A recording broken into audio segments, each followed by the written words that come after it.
परिग्रह दुख का मूल है। यह कहानी सुभाषमती माताजी द्वारा लिखित पुस्तक नैतिक शिक्षाप्रद कहानियों से ली गई है। सागरमल जी चुड़ीवाल की पुण्य स्मृति में प्रस्तुत है कहानी परिग्रह दुख का मूल है। लेखिका सुभाषमती माताजी, प्रस्तुतकर्ता नवीन जैन चुड़ीवाल। परिग्रह दुख का मूल है।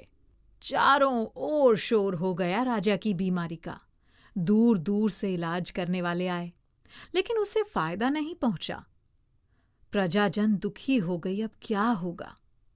अचानक एक साधु आया। उसने राजा को देखा, बोला, ये तो जरा सी देर में ठीक हो जाएगा।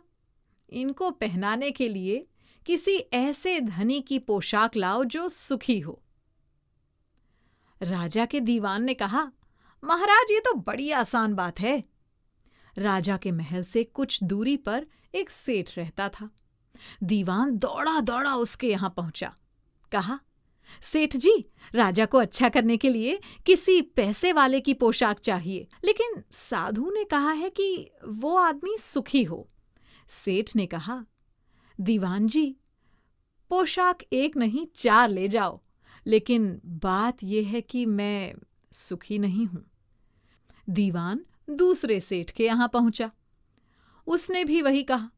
दीवान जी ने रात तक जाने कितने घरों में चक्कर काटे, पर कोई भी सुखी नहीं मिला।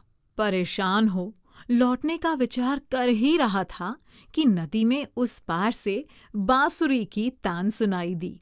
कोई बहुत आनंद से बांसुरी बजा रहा था। दीवान ने सोचा, अब काम बन गया। उसने झट नदी पार की और वहां पहुंच गया। देखा, एक नौजवान मस्ती से तान छेड़ रहा है। वह एक पेड़ की आड़ में बैठा था। चारों ओर गहरा अंधेरा छाया था। दीवान ने वहां पहुंचकर कहा, अरे भाई, तू बड़ा सुखी जान पड़ता है। ला, अपने कपड़े राजा के लिए दे दे। नौजवान ने बांसुरी बजाना बंद कर दिया और खूब जोर से हंसा। बोला, मेरे पास कपड़े हैं कहाँ? मैं तो बस एक लंगोटी लगाए हुए हूं। इतना सुनते ही दीवान कह उठा, जिसके पास कुछ नहीं वह है सुखी। धन्य है इसका जीवन।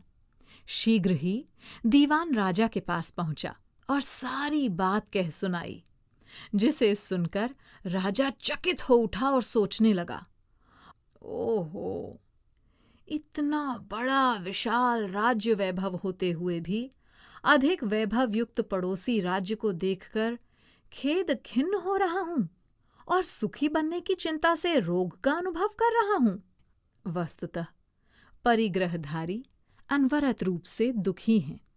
जिन्होंने परिग्रह का त्याग किया है तथा अपने मन को वश में किया है, वे ही सुखी हैं। उन्हीं का जीवन सफल है।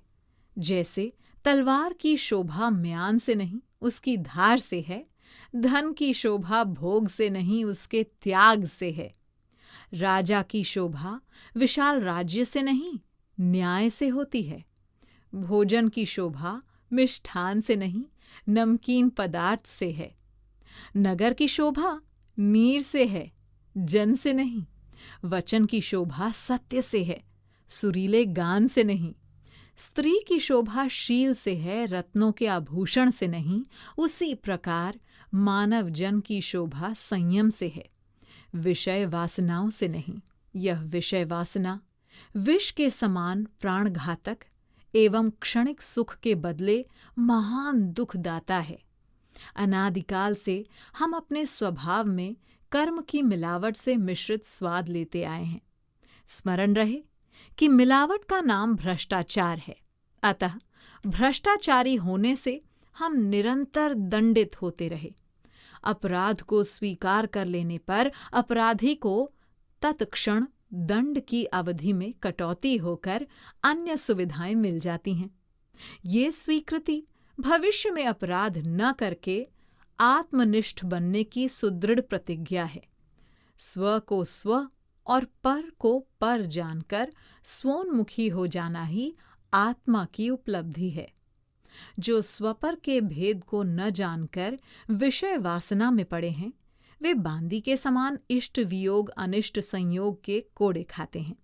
जो क्षणिक सुख के लिए विषय वासनाओं की शैया पर सोते हैं, जो इसका त्याग कर आत्मनिष्ठा बनते हैं, वे सुखी होते हैं। इसलिए विषय वासनाओं में मत फंसो।